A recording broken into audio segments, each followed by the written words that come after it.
welcome to my channel. What are we doing today? Today is Mermay, and I am doing Mermay this year. I have my own prompt list out for Mermay.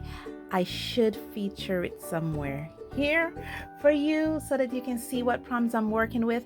And so for today, for Mermay, what we're doing is I'm going to start off by doing a little tour, sketchbook tour for Mermay, because I did Mermay, and I'll also do a color illustration for you today.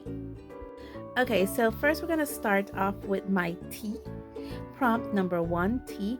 And I first original plan for Mermay was to use the Mungyo watercolor paints, but for watercolor, I'm not sure what's going on with this paper, but it just seeped through the paper, and I had prompt 2 here, which is coconuts. Well, you're not even seeing the Mermay. Yeah, coconuts.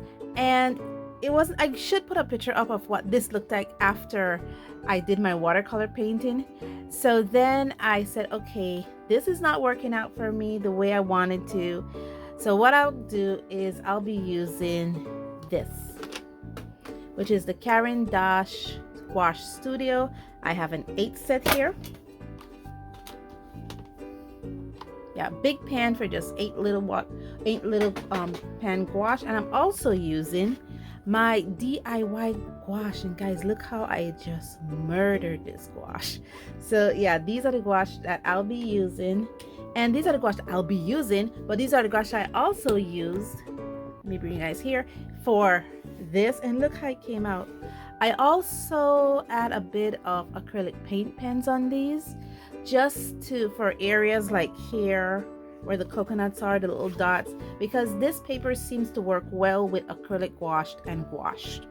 Well, at least those mediums I test on it, and it's working for now. So here is Ghost. Yeah. And the 4th prompt is Cozy. And she looks quite cozy with her little cushion. Yeah. So for our Mermay, we're gonna work on prompt number 5, which is diamond. Oops, sorry. And there she is sitting on a little diamond. So we're gonna be working with this with the studio gouache today. Okay, let's start the torture. This was not a pleasant experience for me. I will be honest with you. I was struggling with this paper, with this surface. It absorbed everything, and because it absorbed everything, I had to mix more paints than I normally would, and the concentration I wanted, it makes it darker, and I didn't want to add white. I just wanted to use the natural effects of the studio gouache pans with this, and it wasn't the most pleasant experience. It was just so absorbent. My work looked so patchy. It is so horrible. I am embarrassed. I mean, it wasn't as pleasant as the other papers. I'm not sure what's wrong with this paper, but it was okay for the first 4, but this one was not so good.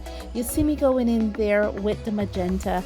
I would later lighten that color just because it didn't give me what I wanted, so I had to lighten it, and I used the magenta on the pastel end to lighten it with, because instead of adding white to the Caran d'Ache Studio Gouache pans, all I did was add my DIY paints to it, and I got the white color that I need because it's made with white gouache anyway.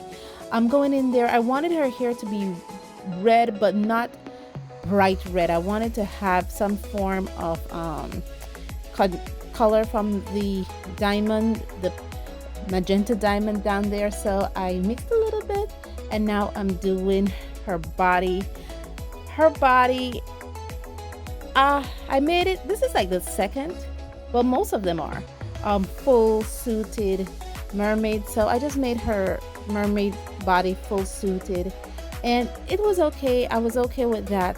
What I'll do now is, when this is fully dry, because the paper has buckled, so when this is fully dried, I will go in there and see how I can save this with some acrylic gouache. But yeah, guys, let's go into the wrap up. I'll let you enjoy my last torturing ends.